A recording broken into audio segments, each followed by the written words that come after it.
For 120 years, Harley Davidson has been the most desirable motorcycle brand in the world. Harley Davidson, the emblem of American motorcycle culture for over a century, has long been synonymous with premium craftsmanship, iconic design, and the rumble of freedom on the open road. Known for producing some of the most powerful and stylish motorcycles on the planet, the company has typically catered to a niche of riders willing to invest upwards of $20,000 or more for their slice of Harley heritage. But recently, in a move that no one saw coming, CEO Jochen Zeitz unveiled a new motorcycle that sent shockwaves through the industry. A sleek, capable, and authentically Harley cruiser priced at just $10,000. The announcement landed like a thunderclap across the global motorcycling landscape, not merely because of the price tag, but because of what it signaled: a bold, strategic shift in Harley-Davidson's market approach and long-term vision. Before we start, smash the like and subscribe buttons for more updates. The stage was set at an intimate yet high-profile Harley-Davidson event. Anticipation buzzed in the air, as it usually does when the legendary manufacturer prepares to pull the curtain back on a new model. Media personnel, motorcycle influencers, longtime Harley loyalists, and skeptics from rival brands all leaned in to see what the American Titan had in store. What they didn't expect was a cruiser that looked every bit a Harley: muscular frame, low-slung stance, signature aesthetic, but carried a price tag almost too accessible to be believed. It wasn't just a motorcycle, it was a statement. Jochen Zeitz's leadership has already been marked by moments of daring. Since taking the reins, he's been intent on redefining Harley-Davidson's trajectory for the 21st century, pivoting from a legacy-heavy image into a more versatile and globally relevant brand. But with this launch, he did more than redefine. He disrupted. The unveiling of this $10,000 cruiser wasn't just a new model in the catalog. It was a cannonball into the pool of an industry that has long tiptoed around affordability, accessibility, and mass appeal. As the new cruiser rolled onto the stage, its presence was magnetic. Every line, every contour reflected Harley's signature design philosophy, yet it was evident that this model had been built with a different rider in mind. Someone newer, younger, maybe even someone who had previously thought a Harley would always remain just out of reach. It was muscular but lean, minimalist but not bare, with performance specs that hinted at real road capability without overburdening novice riders. The design team had managed a delicate balance, staying true to Harley-Davidson's rich visual DNA while paring down just enough to hit the breakthrough price point. The industry's first reaction bordered on disbelief. Rival manufacturers had spent years trying to court entry-level riders with stripped-down models, often sacrificing the soul of their brand to hit a competitive price. Harley-Davidson had now managed what many thought impossible. They had lowered the price barrier without compromising brand identity. That's what made the move so astonishing. It wasn't just that Harley had introduced a new model, it was that they had done so without diluting their essence. The implications of this move are enormous. For years, Harley-Davidson faced a paradox. Its strongest customer base was aging, loyal to the large touring bikes that had become symbols of American motorcycling, while younger riders gravitated towards smaller, more affordable, and more nimble bikes, often from foreign competitors. This generational gap became an existential dilemma, but with this new cruiser, Harley may have finally found the bridge. The $10,000 price tag plants a firm stake in the entry-level segment, giving young riders an authentic gateway into the Harley lifestyle without forcing them to make a luxury investment from the outset. Motorcycle dealerships, especially those under the Harley banner, have long wrestled with this very issue. Many prospective riders would walk into showrooms, inspired by Harley's legacy, only to walk out again after seeing the prices. That friction point, aspiration versus affordability, was now potentially resolved. This new cruiser doesn't just fill a gap, it creates an entirely new path into the Harley ecosystem. And once a rider gets in, they're more likely to stay in, eventually upgrading to larger models, investing in branded gear, and becoming part of the Harley community that's as much about belonging as it is about riding. More fascinating is the model's potential to perform in global markets. While Harley-Davidson has made strides internationally, its price points have often limited deep market penetration. particularly in regions where motorcycles are more a necessity than a hobby. With this cruiser, Harley may now have a product that appeals both emotionally and practically, a premium brand offering a not-so-premium cost, which is a compelling proposition in places like India, Southeast Asia, and Latin America. It's a lever for growth that could radically expand Harley's global footprint, and competitors from Honda to Royal Enfield are undoubtedly taking note. But even beyond the economic strategy, there's a cultural ripple effect at play. Motorcycles have always been symbols of rebellion, of freedom, of self-expression. Harley Davidson, perhaps more than any other brand, has defined what that symbol looks and feels like in the American context. By democratizing access to that symbol through this cruiser, they're essentially saying that freedom on two wheels shouldn't only be for the affluent or the seasoned. It's a recalibration of brand philosophy, and one that's very much in tune with the current generation's values of inclusivity and authenticity. From an engineering standpoint, the new cruiser isn't just a cost saver, it's a feat of intelligent design. Reducing the cost of production without compromising ride quality, performance, and aesthetic appeal is no small task. It likely required innovations in manufacturing, perhaps even reshoring or restructuring supply chain models to support this price breakthrough. The internal team at Harley must have undergone intense rounds of prototyping and refinement to ensure the model could meet brand expectations while staying under budget. The end result suggests a new chapter not just in Harley's history, but in American manufacturing excellence. Naturally, this move challenges other motorcycle manufacturers to reevaluate their own strategies. Brands that previously relied on undercutting Harley on price now face a competitor that has nullified that advantage, and done so while retaining a premium image. The psychological edge Harley now holds in the mid-market cruiser segment could be monumental. Consumers comparing bikes in this bracket will now look at Harley not as the unattainable aspirational brand, but as the smart, emotionally fulfilling choice that doesn't require financial overreach. Dealerships across the country are preparing for an influx of new interest. Orders, pre-bookings, and showroom visits have reportedly seen an uptick following the reveal. Riders who had sat on the fence, those who had long admired the Harley mystique from afar, are now making moves. Harley Davidson forums, social media groups, and YouTube channels are buzzing with early impressions, custom possibilities, and test ride footage. It's a grassroots wildfire of engagement that most marketing departments can only dream of sparking. Zeitz's boldness in this initiative also speaks volumes about leadership in an era of economic uncertainty. While other companies play it safe, scaling back or streamlining offerings, Harley Davidson has thrown a lightning bolt into the industry. It's not just a gamble, it's a highly calculated disruption, the kind that signals confidence and long-term vision. By going directly at the affordability issue, Zeitz is effectively re-architecting Harley Davidson's future, laying the groundwork for a multi-tiered brand ecosystem where inclusivity doesn't mean inferiority. The aesthetic of the bike also deserves praise. Despite the low price, the cruiser looks and feels like a Harley in every sense. From the distinctive tank silhouette to the growl of its engine and the ergonomic stance, it whispers heritage but shouts innovation.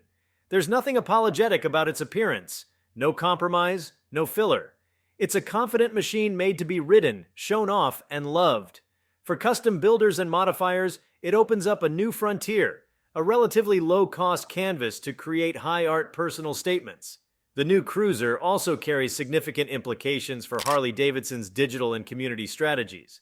Lower entry cost means more riders in the ecosystem, and more riders means more data, more digital engagement, and more opportunities to build brand loyalty through apps, events, and exclusive content. It's not just a motorcycle they're selling, it's a long-term relationship. Harley's ability to maintain and deepen these relationships will be central to the success of this strategy. In addition, there's the issue of competition responding. Brands like Yamaha, Kawasaki, and even Triumph, who have had success with lower-cost entry models, must now contend with a rejuvenated Harley that has neutralized their pricing edge. More critically, they'll be forced to confront the idea that Harley can now speak directly to the same demographic they've traditionally targeted, but with decades more cultural equity. That's a competitive pressure that may trigger a renaissance of innovation, or a retreat into niche specialization depending on how brands respond. Even from a media perspective, the announcement changed the narrative. For years, coverage around Harley Davidson centered on its struggles: aging riders, declining sales, brand stagnation. Now the script has flipped. Publications are talking about resurgence, bold reinvention, and the reawakening of one of America's most iconic brands. Zeitz's move has re-energized not just customers, but the story arc of Harley itself, turning what many assumed was a slow decline into a thrilling new ascent. As the cruiser prepares to hit roads across the world, anticipation builds not just around performance, but around impact.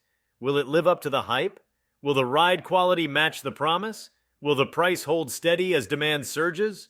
While answers to those questions will unfold in time, what's already clear is that the launch represents a watershed moment, a defining instance where Harley Davidson chose transformation over tradition, courage over caution. This is more than just a motorcycle. It's a rallying cry. It invites riders of every background, income level, and experience to take part in the Harley story, and by doing so, it repositions Harley Davidson not just as a legacy manufacturer, but as a modern movement. A movement built on the idea that style, substance, and the spirit of the open road should be within reach of many, not just a few. What makes this moment historic is that it forces an industry to reimagine what's possible. If Harley Davidson can maintain its brand prestige while dramatically lowering the cost of entry, what else can be redefined? What other assumptions about pricing, accessibility, and audience are ready to be challenged? In this sense, Zeitz's announcement is as philosophical as it is financial, a daring reminder that even institutions can change, that heritage can evolve, and that the future of motorcycling might be as much about who is included as what is built. The unveiling of Harley Davidson's new $10,000 cruiser sent a clear and unambiguous message to the motorcycle world. The status quo is no longer acceptable. With a single bold move, Jochen Zeitz has rewritten the rules of engagement in a market that had grown accustomed to slow, incremental evolution. The ripples from this event aren't stopping at showrooms or production floors. They're stretching into financial models, generational psychographics, dealer networks, global trade logistics, and even urban culture. This moment is the intersection of economic strategy, brand evolution, and market psychology.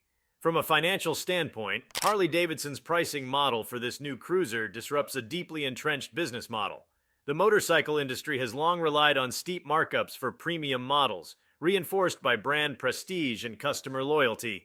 By dramatically lowering the price of entry while maintaining high brand equity, Harley is challenging competitors and investors alike to rethink value creation. For investors, the lower price point could seem like a revenue risk on the surface: smaller margins, lower profits per unit. But that's a short-sighted view. What Harley appears to be doing is shifting from a high-margin, low-volume model to a medium-margin, high-volume system. This is the classic expansion tactic of successful consumer brands: reduce per unit profit, increase volume, and make up the difference through scale and network effects. The potential for volume-based profitability is immense. If even a fraction of Harley's brand-curious audience chooses to engage now that a $10,000 model exists, the resulting sales bump could redefine the company's quarterly performance. This is more than just product diversification. It's a new operating model.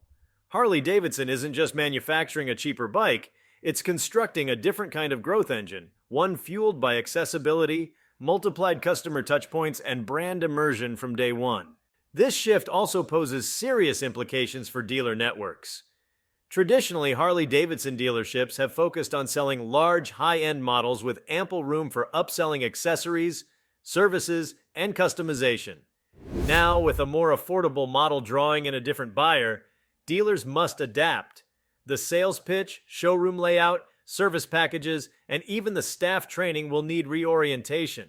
Dealers that successfully transition will find themselves in a stronger, more resilient position with a more diverse customer base, while those that cling to the old ways may risk obsolescence. This is not merely a change in inventory, it's a redefinition of the sales ecosystem itself. Even insurance and financing companies are affected by this development. With a lower-priced Harley now in circulation, lenders are able to offer smaller, more manageable loan packages with shorter terms, attracting a wider swath of first-time buyers. Insurance providers can expand their offerings to younger or lower income demographics who previously wouldn't have qualified for premium motorcycle coverage. The entire peripheral economy built around motorcycle ownership is going to shift. Banks, brokers, maintenance shops, resellers, all standing to benefit from the influx of new riders brought in by Harley's audacious pricing strategy. Then there's the cultural angle, which may be even more profound than the economic implications. This move essentially reopens the gates of motorcycling to groups that have long stood at the edge, admiring from a distance, financially excluded, unsure of how to step into the world of two wheels. The $10,000 cruiser will likely catalyze a major generational turnover in Harley Davidson's customer base. It opens the door for younger riders, urban professionals, women, and underrepresented communities who haven't seen themselves in Harley's traditional customer portrait. That kind of demographic inclusion doesn't just expand market reach, it reshapes cultural narratives around who rides motorcycles and why. Urban riding culture in particular stands to experience a renaissance. Most Harley-Davidson motorcycles have been geared toward long-distance touring, comfortable over hundreds of miles but cumbersome in tight urban environments. This new cruiser, likely lighter, more compact, and more versatile, becomes a better fit for city riding, and that's a huge deal. City dwellers have long gravitated towards scooters or smaller displacement foreign bikes simply because Harley didn't make a model that suited their daily needs. With this new release, the American icon is finally becoming a viable part of urban commuting culture. In doing so, it inserts itself into entirely new lifestyle ecosystems.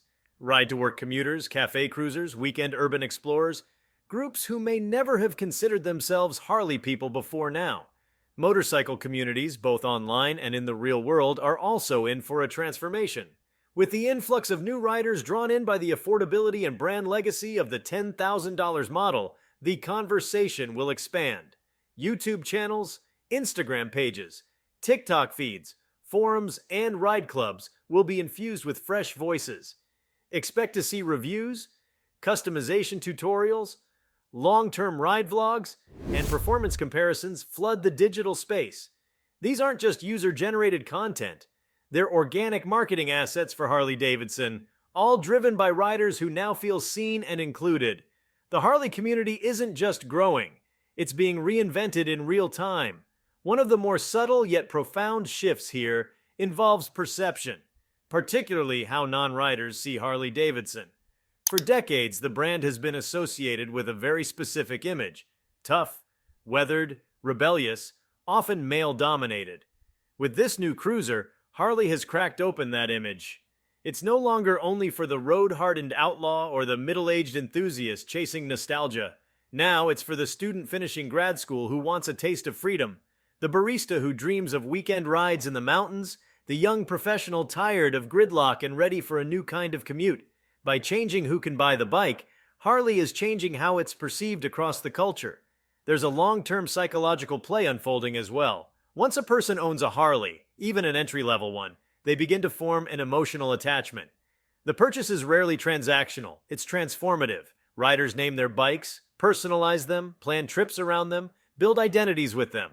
Harley understands this bond better than most, which is why this low-cost model isn't a risk to brand loyalty. It's a gateway to it. Once someone becomes a Harley rider, the likelihood that they stay within the ecosystem, upgrading to touring models, buying branded apparel, attending rallies, increases exponentially. This new cruiser, then, is not just a motorcycle. It's a hook. And it's a powerful one. The timing of the release also couldn't be more strategic. As inflation continues to reshape consumer behavior globally, buyers are looking for better value in everything: homes, cars, appliances, and yes, motorcycles. Luxury purchases have slowed, and consumers are more cost-conscious than ever. This cruiser slots perfectly into that mindset. Aspirational but attainable, stylish but not extravagant. It gives consumers the opportunity to buy into something emotionally rich and culturally potent without feeling irresponsible or overextended financially. In an era of cautious optimism, Harley just positioned itself as the brand that understands what people really want. Not just horsepower and chrome, but value and meaning. The potential global influence of this cruiser can't be overstated. In countries where motorcycles are the primary mode of transport rather than a recreational hobby, Harley's high prices have always been a barrier to entry. With this launch, that barrier begins to dissolve. In developing markets, the cruiser could become a prestige choice in an otherwise utilitarian category. It's not hard to imagine a rider in Manila or Sao Paulo choosing the Harley over a local brand, not for specs but for the cachet. That kind of brand infiltration across cultures and economies gives Harley an edge that's more emotional than technical, and arguably more sustainable. From a design perspective, Harley has achieved a feat of discipline. Creating a $10,000 motorcycle that still looks, feels, and rides like a Harley is a marvel of engineering efficiency. Every detail must have been scrutinized: materials, components, labor hours, assembly techniques, shipping logistics, and even dealership floor plans. The balance they've struck between performance, aesthetic, and affordability will likely be studied in business schools and industrial design programs. It's a case study in delivering luxury essence without luxury pricing, a dance that few brands have mastered across any industry. Moreover, this cruiser could serve as the launchpad for further innovation. With a successful model at the $10,000 price point, Harley may now have the confidence and blueprint to build out a full family of budget-conscious models.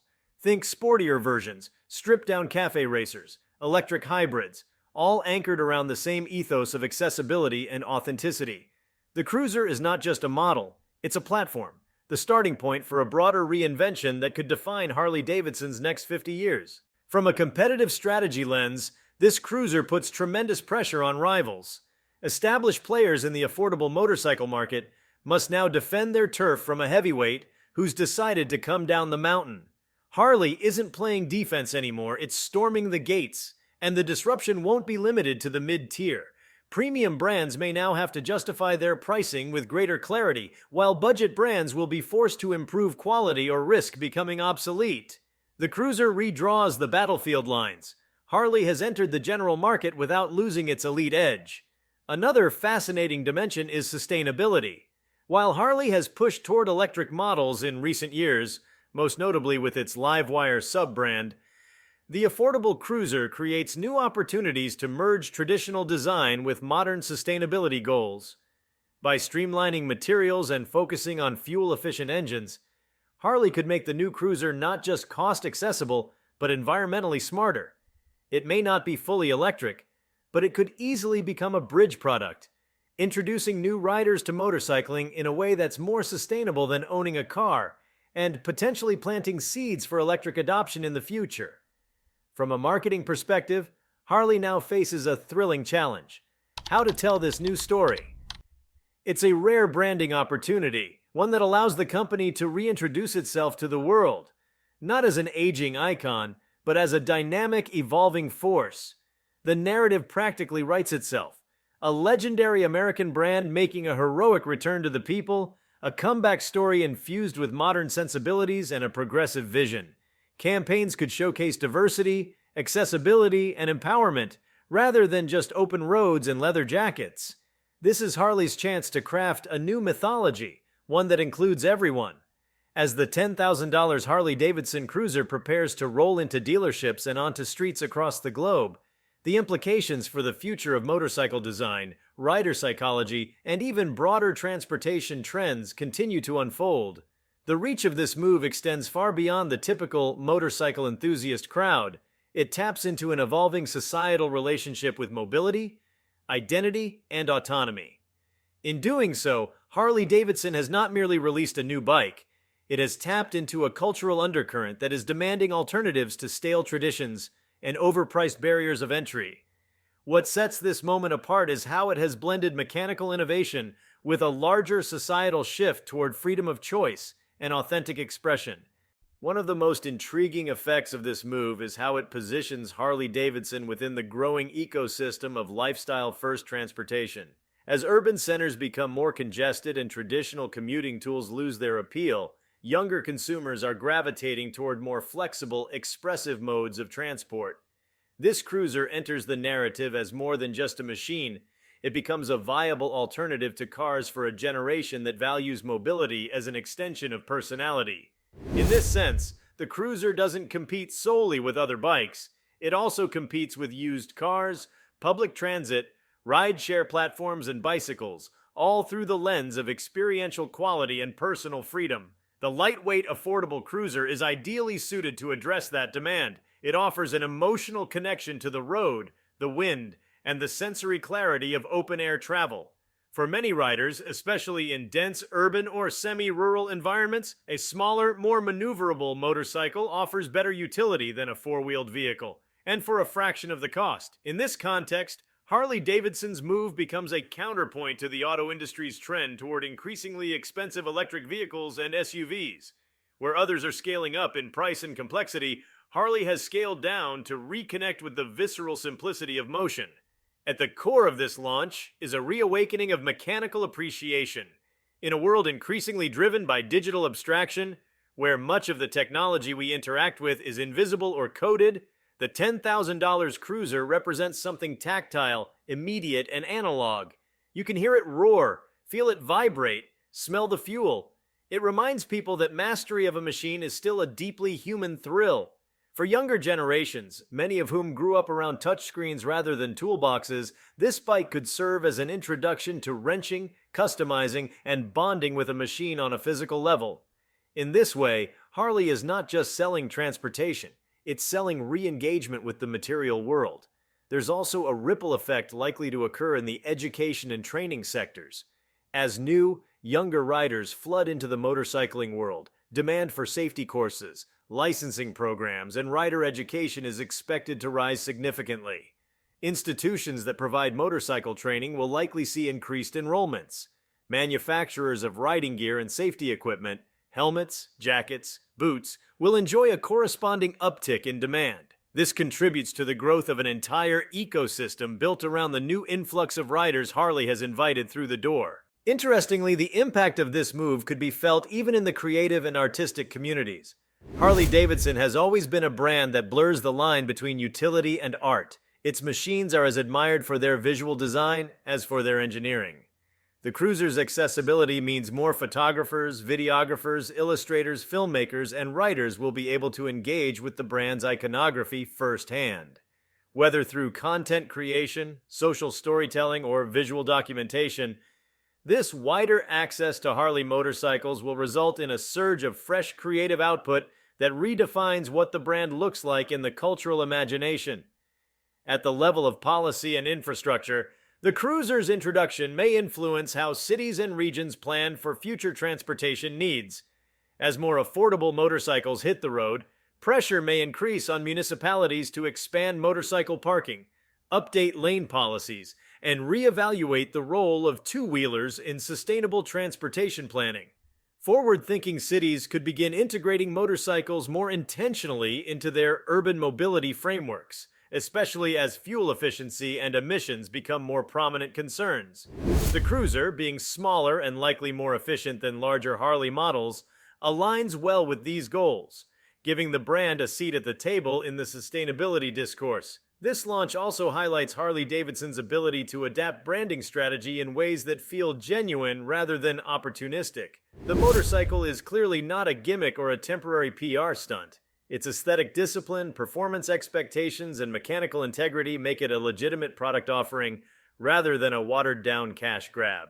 It signals to consumers that the brand is listening, not simply to trends, but to their frustrations, desires, and financial realities. It's a design answer to a cultural question. How can a storied brand evolve without surrendering what made it iconic? The significance of Jochen Zeitz's leadership can't be overstated. This isn't just the decision of a CEO seeking quarterly results. It reflects a long-view understanding of where the brand needs to be, not just today, but a decade from now. By targeting affordability, Zeitz is not abandoning the premium segment. He's ensuring that future generations arrive there through a laddered experience that begins with a gateway cruiser. This kind of vision requires courage, not just financially but philosophically. It's a dismantling of ego in favor of long-term legacy. There's also an element of national pride at play. For many Americans, Harley Davidson is more than a brand. It's a symbol of craftsmanship, resilience, and independence. By releasing a quality American-made bike at a price that competes globally, Harley has reasserted itself as a viable player in the global economic conversation. It sends a message that American manufacturing can be both premium and inclusive, that innovation doesn't always mean higher cost, and that legacy companies can still lead revolutions rather than follow them. With supply chains still rebalancing after global disruptions, the ability to manufacture and distribute this new model efficiently will be a key test. If Harley Davidson can meet demand without delays, maintain quality standards, and support its dealership network with adequate inventory, the credibility and momentum generated by the launch will multiply. Conversely, any significant bottlenecks could tarnish the optimism around this bold new chapter. All eyes will be on the brand's logistical performance in the months following release. If you liked this video, please give it a like and subscribe to our channel. Also, could you leave your comments below and tell us, what are your thoughts on Harley's new $10,000 cruiser? Will it change the industry? We want to hear from you. Thank you for watching and see you next time.